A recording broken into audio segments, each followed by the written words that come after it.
नमस्कार. 9:30च्या बातमीपत्रात मी शिबानी जोशी आपलं स्वागत करते. सुरुवातीला एक नजर ठळक बातम्यांवर. राज्यात महानगरपालिका आणि जिल्हा परिषद निवडणुकांचा प्रचार शिगेला. प्रमुख नेत्यांच्या प्रचार सभांचा धडाका.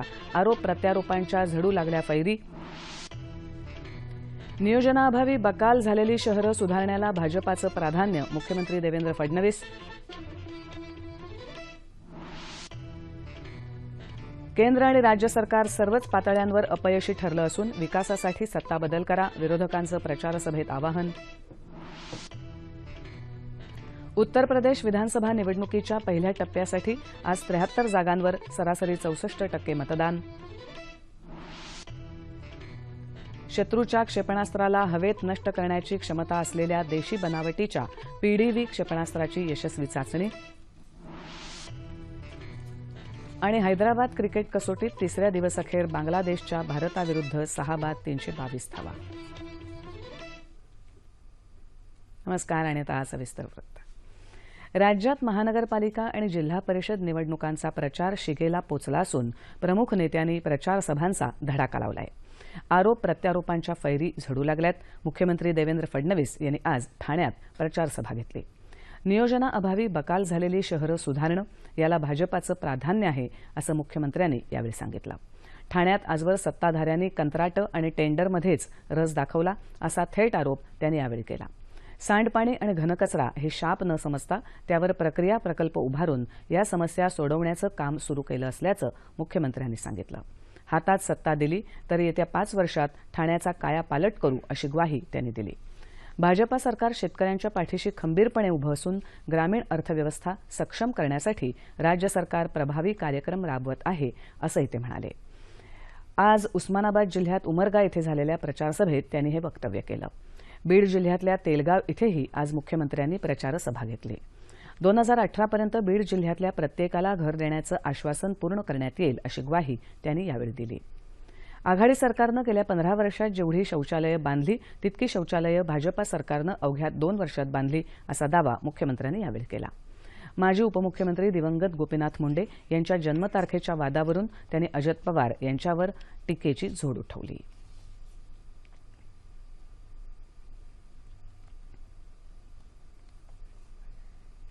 राज्यात यापुढे शिवसेना एकटीच वाटचाल करेल. सर्व निवडणुका एकटीच लढवून जिंकेलही असा विश्वास शिवसेना पक्षप्रमुख उद्धव ठाकरे यांनी आज व्यक्त केला. मुंबई महानगरपालिकेसाठी वडाळ्यात झालेल्या प्रचारसभेत ते आज बोलत होते. ठाकरे यांनी यावेळी मुख्यमंत्री आणि भाजपावर जोरदार टीका केली. महाराष्ट्राचे तुकडे पडू देणार नाही अशी शपथ घ्या असं आव्हान त्यांनी यावेळी भाजपाला दिलं. मुंबई महानगरपालिका शाळांचा दर्जा कोणत्याही शाळांपेक्षा कमी नाही आणि पुढच्या 5 वर्षात तो आणखी उंचावणार. तसंच वडाळा विभागातल्या झोपडपट्टीतल्या गोरगरिबांना घर मिळवून देणार असं आश्वासन उद्धव ठाकरे यांनी यावेळी दिलं. भाजपा सरकार हे संवेदनाशून्य सरकार असून महाराष्ट्रात शेतकऱ्यांचं कर्ज माफ करावं यासाठी काँग्रेसने मोर्चे काढले. मात्र भाजपा शिवसेना सरकारला त्याबाबत काहीही देणं घेणं नाही अशी टीका काँग्रेसचे प्रदेशाध्यक्ष अशोक चव्हाण यांनी केली आहे. जळगाव जिल्ह्यातल्या जामनेर इथे जिल्हा परिषद निवडणुकीच्या प्रचारासाठी काँग्रेस आणि राष्ट्रवादी काँग्रेसनं आयोजित केलेल्या जाहीर सभेत ते आज बोलत होते. भाजपाचं सरकार दिशाहीन असल्याचंही त्यांनी सांगितलं. दरम्यान नागपुरात आज अशोक चव्हाण यांच्या उपस्थितीत काँग्रेसची प्रचारसभा आयोजित करण्यात आली होती. मात्र या सभेत एका अज्ञात व्यक्तीनं शाईफेक केल्यामुळे गोंधळ निर्माण झाला होता. केंद्र आणि राज्य सरकारनं कोणतेही निर्णय विचारपूर्वक घेतले नाही, त्यामुळे जनतेचं मोठं नुकसान झालंय अशी टीका राष्ट्रवादी काँग्रेसचे नेते अजित पवार यांनी केली आहे. नगर जिल्ह्यातल्या सातरळ इथे आयोजित प्रचारसभेत ते आज बोलत होते. मराठा, धनगर आणि मुस्लिम आरक्षणासाठी राज्य सरकार वेळकाढूपणा करत आहे. तसंच विमुद्रीकरणाचा निर्णय घेण्याआधी आवश्यक ती पूर्वतयारी न केल्यामुळे शेतकरी आणि सामान्य जनतेचं नुकसान झालं आहे असा आरोप त्यांनी केला. पवार यांनी यावेळी शिवसेनेलाही लक्ष्य करत शिवसेनेचे मंत्री फक्त खिशात राजीनामा घेऊन फिरतायत, त्यांच्यात राजीनामा देण्याची धमक नाही असंही सांगितलं.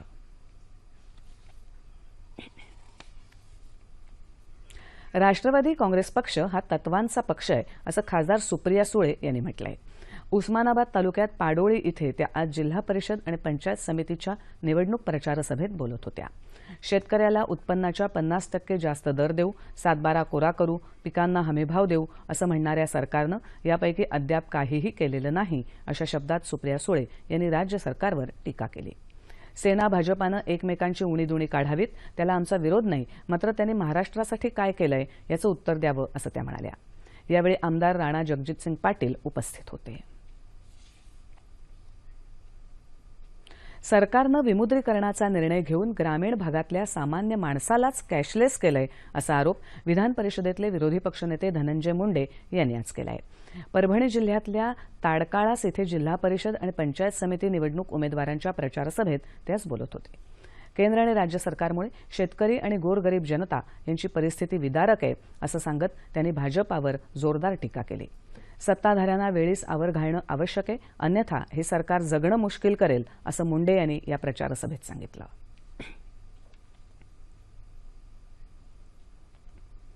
गेली 20 वर्ष मुंबई पालिकेवर शिवसेना भाजपाची सत्ता होती. या काळात प्रचंड भ्रष्टाचार झाला, लोकांना पिण्यासाठी पाणी मिळत नाही, रस्त्यावर सर्वत्र खड्डे पडलेत, घाणीचं साम्राज्य पसरलंय. हे सर्व संपवण्यासाठी यंदा मुंबईकरांनी सेना भाजपाला या पालिकेच्या सत्तेतून खाली खेचण्याचा संकल्प केला असल्याचं मुंबई काँग्रेसचे प्रदेशाध्यक्ष संजय निरुपम यांनी म्हटलंय. आज मुंबईत अणुशक्तीनगर इथल्या प्रचारसभेत ते बोलत होते. आम्ही सत्तेत आल्यावर स्वच्छ पाणी, काँक्रीटचे रस्ते, मुंबईत जागोजागी स्वच्छता हे अंमलात आणू असंही ते म्हणाले. यावेळी सिनेतारका नगमा यांचंही भाषण झालं. उत्तर प्रदेशात विधानसभा निवडणुकीच्या पहिल्या टप्प्यात आज संध्याकाळी 5 वाजेपर्यंत सरासरी 64% मतदान झालं आहे. पश्चिम उत्तर प्रदेशातल्या 15 जिल्ह्यातल्या 73 जागांसाठी आज मतदान झालं. आज 77 महिलांसह 839 उमेदवारांचं भवितव्य मतपेटीत बंद झालंय. मतदान शांततेत पार पडलं असून बंदोबस्तासाठी निमलष्करी दलाच्या 826 तुकड्या तैनात करण्यात आल्या होत्या. विधानसभेच्या 403 जागांसाठी राज्यात 7 टप्प्यात मतदान होत आहे. त्या पार्श्वभूमीवर राज्यातले राजकीय पक्ष आणि उमेदवारांनी वृत्तपत्रात जाहिरात प्रसिद्ध करण्यावर निवडणूक आयोगानं बंदी घातली आहे. दरम्यान उत्तर प्रदेश विधान परिषदेच्या 3ही जागा भाजपानं जिंकल्यात. यातल्या 2 जागा पदवीधर मतदारसंघाच्या तर 1 शिक्षक मतदारसंघाची आहे. विमुद्रीकरणानंतर बँकांमध्ये जमा झालेल्या एकूण रकमेची मोजणी अचूक पूर्ण झाल्यानंतरच ती आकडेवारी जाहीर करणं योग्य ठरेल, याविषयीचा अंदाज व्यक्त करण्यात अर्थ नाही असं मत रिझर्व्ह बँकेचे गव्हर्नर उर्जित पटेल यांनी व्यक्त केलं आहे. अर्थसंकल्पानंतर केंद्रीय वित्तमंत्री अरुण जेटली आणि उर्जित पटेल यांनी आज नवी दिल्लीत संयुक्त पत्रकार परिषद घेतली, त्यावेळी ते बोलत होते. बँकांकडे असलेली बुडीत कर्ज दीर्घकालीन प्रकल्पांशी संबंधित असून हा दीर्घकाळापासून चाललेला प्रलंबित प्रश्न आहे, त्यामुळे तो सुटायला वेळ लागेल असंही पटेल म्हणाले. रिझर्व्ह बँकेच्या दरकपात न करण्याच्या निर्णयावर प्रतिक्रिया विचारली असता दरकपात व्हावी असं सर्वच वित्तमंत्र्यांना वाटत असतं, मात्र निर्णयाची स्वायत्तता रिझर्व्ह बँकेला असून आम्ही त्या निर्णयाचा आदर ठेवतो असं जेटली म्हणाले. राजकीय पक्षांना देणग्या स्वीकारण्यासाठी इलेक्टोरल बॉन्ड तयार करण्याचा प्रस्ताव अर्थसंकल्पात मांडला असून त्याचा आराखडा तयार झाल्यावर रिझर्व्ह बँकेशी चर्चा केली जाईल असंही जेटली यावेळी म्हणाले. देशी बनावटीच्या पीडीव्ही इंटरसेप्टर क्षेपणास्त्राची आज ओदिशाच्या तळावर यशस्वी चाचणी झाली. डीआरडीओ म्हणजेच संरक्षण संशोधन आणि विकास संघटनेनं आज सकाळी ही चाचणी घेतली. शत्रूच्या क्षेपणास्त्राला हवेतच रोखून त्याचा नायनाट करण्याची क्षमता या क्षेपणास्त्रामध्ये आहे. हे 7.5 मीटर लांबीचं रॉकेट असून त्यात दिशादर्शक यंत्रणाही आहे. या क्षेपणास्त्राच्या यशस्वी चाचणीमुळे क्षेपणास्त्र क्षमतेत भारत, अमेरिका, रशिया आणि इस्रायलच्या पंक्तीत जाऊन बसलाय. पीडीव्ही क्षेपणास्त्राच्या यशस्वी चाचणीबद्दल पंतप्रधान नरेंद्र मोदी यांनी शास्त्रज्ञांचं अभिनंदन केलं आहे. अण्णाभाऊ साठे यांनी मराठी साहित्याला उभारणी देत नवा आयाम दिला. दलित शोषितांच्या मूकवेदनेला त्यांनी वाचा फोडली. अण्णाभाऊ साठे हे केवळ लेखक नव्हते तर चळवळीतले कार्यकर्ते होते असं सुप्रसिद्ध विचारवंत अर्जुन डांगळे यांनी म्हटलंय. नागपूर इथे साहित्यरत्न अण्णाभाऊ साठे राज्यस्तरीय 2ऱ्या साहित्य संमेलनाच्या उद्घाटनप्रसंगी ते बोलत होते. अण्णाभाऊंनी मानवी मूल्य आणि त्यावर आधारित साहित्याची निर्मिती केली, मात्र त्यांच्या वाङ्मयाचं योग्य मूल्यमापन झालं नाही असं डांगळे म्हणाले. मात्र आता नवोदित साहित्यिक अण्णाभाऊंच्या साहित्याला न्याय देण्याच्या नव्या दृष्टीनं हे साहित्य अभ्यासून पाहत आहेत असं ते म्हणाले. अण्णाभाऊंच्या साहित्यातून नवोदित साहित्यिकांना प्रेरणा मिळावी हा या संमेलनाचा मुख्य हेतू असल्याचं अण्णाभाऊ साठे साहित्य कला अकादमीचे अध्यक्ष चंद्रकांत वानखेडे यांनी स्पष्ट केलं. या संमेलनातून नवलेखकांना प्रेरणा आणि मार्गदर्शन मिळेल असं मत स्वागताध्यक्ष गिरीश गांधी यांनी व्यक्त केलं. ज्येष्ठ संपादक, विचारवंत आणि नाट्यलेखक ज्ञानेश महाराव यांच्या हस्ते आज वर्ध्यामध्ये 10व्या सत्यशोधक साहित्य संमेलनाचं उद्घाटन झालं. यावेळी शहराच्या विविध भागातून ग्रंथदिंडी काढण्यात आली. संशोधक आणि विचारवंत डॉक्टर गेल ऑम्वेट संमेलनाच्या अध्यक्षस्थानी असून प्रमुख पाहुण्या म्हणून चारुलता टोकस उपस्थित होत्या. यावेळी ज्येष्ठ साहित्यिक आणि विविध क्षेत्रात उल्लेखनीय कार्य करणाऱ्या मान्यवरांचा सत्कार करण्यात आला. सत्यशोधकीय साहित्य आणि सामान्य माणूस आणि सत्यशोधकीय प्रवाह, परिवर्तनवादी साहित्य प्रवाहाचा मूलस्रोत या 2 विषयांवर आज झालेल्या परिसंवादात मान्यवरांनी आपले विचार मांडले. 2 दिवस चालणाऱ्या या संमेलनात अनेक विचारवंत आपली मतं मांडणार असून पहिल्या सत्रात डॉक्टर आह साळुंखे यांनी आपले विचार मांडणार आहेत. स्वतःला आधुनिक म्हणवून घेणारा समाज आज चंगळवाद आणि उपभोगवादात कैद झालाय याची जाणीवही उरलेली नाही, असं मत प्रख्यात लेखक डॉक्टर अरुण गद्रे यांनी व्यक्त केलं. नांदेड येथे आयोजित नरहर कुरुंदकर व्याख्यानमालेत ते बोलत होते. समाजानं दुर्लक्षित केलेल्या माणसांनाही जगण्याचा पूर्ण अधिकार आहे. त्यांच्याकडे बघण्याची दृष्टी बदलायला हवी. तसंच या माणसांप्रती माणुसकीचं नातं निर्माण करणं गरजेचं आहे, असं गद्रे यांनी यावेळी सांगितलं. निसर्गाच्या विरोधात जाऊन कोणत्याही गोष्टीचं उदात्तीकरण करणं संपूर्ण मानवजातीसाठी धोक्याचं आहे, असंही ते म्हणाले.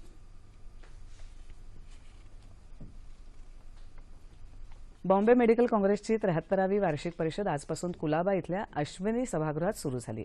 पश्चिम विभागाचे व्हाईस ॲडमिरल गिरीश लुथरा यांच्या हस्ते या परिषदेचं उद्घाटन झालं.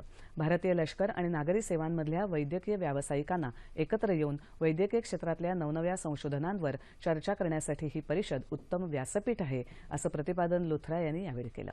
या परिषदेमध्ये सर्व वयोगटातले डॉक्टर्स आणि निम वैद्यकीय क्षेत्रातले व्यावसायिक सहभागी झाले असल्यानं अनुभव आणि आधुनिकता याचा संगम बघायला मिळतो, असंही लुथरा म्हणाले. ही परिषद उद्यापर्यंत चालणार असून उद्या 13 संशोधन प्रबंध वाचले जाणार आहेत. जगातली सर्वात लठ्ठ महिला इमान अहमद शस्त्रक्रियेसाठी आज भारतात आली.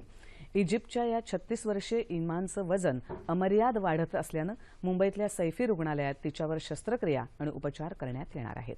तिच्यासाठी रुग्णालयात आवश्यक त्या सोयीसुविधा पुरवण्यात येत असून तिच्यासाठी वेगळी खोली तयार करण्यात आली आहे. सर्जन मुझफ्फल लकडावाला यांनी गेल्या 3 महिन्यापासून तिच्यावर उपचार केले आहेत. इमान ही गेल्या 25 वर्षापासून घराबाहेर पडू शकलेली नाही. राजकीय पक्षांनी राजकारणापलीकडे जाऊन छत्रपती शिवाजी महाराजांचं कार्य जाणून घेतलं पाहिजे. त्याचबरोबर महाराजांची खरी स्मारकं असणाऱ्या गड कोट किल्ल्यांच्या संवर्धनासाठी त्यांनी पुढाकार घ्यावा, असं आवाहन गड कोट किल्ले संवर्धनाचे सदिच्छा दूत खासदार छत्रपती संभाजीराजे यांनी केलंय. संभाजीराजे यांच्या पुढाकारानं आजपासून पहिल्या टप्प्यात राज्यातल्या 103 गडकोटांवर स्वच्छता मोहीम सुरू करण्यात आली आहे. या मोहिमेला कोल्हापूरच्या पन्हाळगडापासून सुरुवात झाली. ही गडकोट स्वच्छता मोहीम 19 फेब्रुवारीपर्यंत असली तरी ती वर्षभर राबवण्यात येणार असल्याचं शिवराज्याभिषेक महोत्सव समितीनं सांगितलं आहे.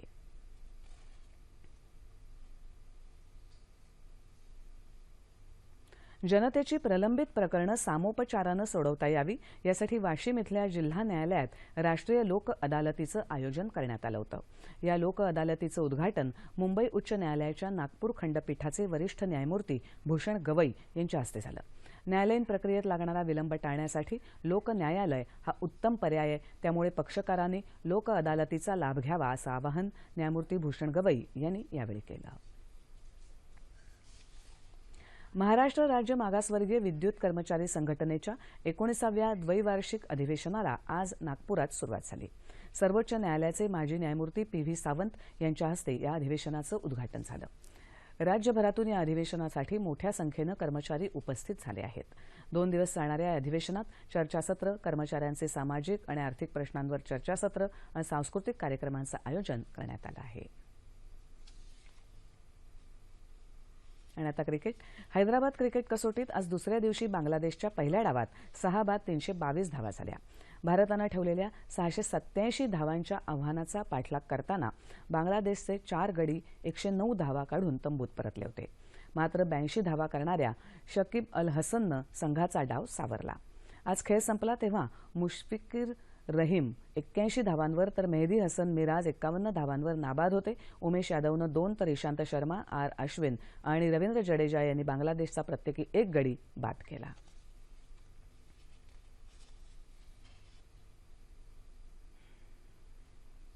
हवामान. विदर्भाच्या काही भागात किमान तापमानात सरासरीच्या तुलनेत लक्षणीय वाढ झाली असून मध्य महाराष्ट्राच्या काही भागात किमान तापमानात सरासरीच्या तुलनेत किंचित वाढ झाली आहे. राज्यात सर्वात कमी तापमान नाशिक इथे 12.6 अंश सेल्सिअस इतकं नोंदवलं गेलं. येत्या 36 तासात संपूर्ण राज्यात हवामान कोरडं राहील असा अंदाज हवामान विभागानं वर्तवला आहे. तापमान अंश सेल्सिअसमध्ये मुंबई कमाल 30, किमान 17, नागपूर 31 आणि 17, पुणे 31 आणि 14, औरंगाबाद 32 आणि 18, नाशिक 31 आणि 13,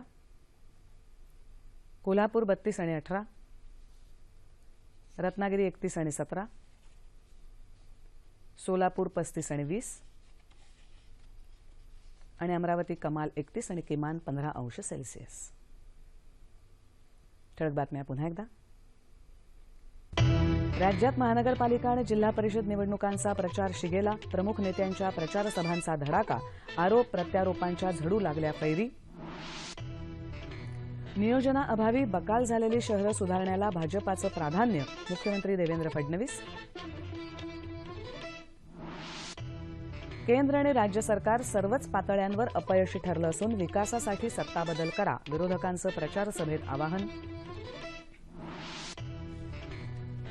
उत्तर प्रदेश विधानसभा निवडणुकीच्या पहिल्या टप्प्यासाठी आज 73 जागांवर सरासरी 64% मतदान. शत्रूच्या क्षेपणास्त्राला हवेत नष्ट करण्याची क्षमता असलेल्या देशी बनावटीच्या PDV क्षेपणास्त्राची यशस्वी चाचणी. आणि हैदराबाद क्रिकेट कसोटीत तिसऱ्या दिवसअखेर बांगलादेशच्या भारताविरुद्ध 6 बाद 322 धावा. याबरोबरच हे बातमीपत्र संपलं. पुन्हा भेटूया उद्या सकाळी 8:30 वाजता आपल्या सह्याद्री वाहिनीवर.